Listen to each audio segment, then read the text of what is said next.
ఈ ఒక్క పచ్చడి ఉంటే చాలండి, అన్నం మొత్తం దీంతోనే తినేస్తారు. బిర్యానీ కూడా దిగదుడిపే అనమాట. జస్ట్ 5 మినిట్స్లో అయితే చేసుకోవచ్చండి.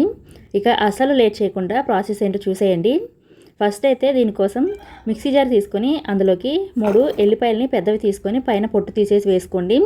మీ కారానికి తగ్గట్టుగా కారం, 1/2 టీ స్పూన్ దాకా పసుపు, 1/2 టీ స్పూన్ దాకా ఉప్పు, 1 టీ స్పూన్ దాకా ధనియాల పొడి వేసుకొని అస్సలు నీళ్ళు వేయకుండా ఈ విధంగా గ్రైండ్ చేసుకోవాలి. గ్రైండ్ చేసి గిన్నెలోకి తీసుకొని పక్కన ఉంచండి. ఇప్పుడు స్టవ్ మీద ప్యాన్ పెట్టి అందులోకి ఆయిల్ వేసుకోవాలి. ఆయిల్ తక్కువ తినే వాళ్ళైతే 1 గరిటె వేసుకోండి. ఎక్కువగా తినే వాళ్ళైతేనే 2 వేసుకోండి. దీనికి 2 గరిటెల ఆయిల్ అయితే పడుతుందండి.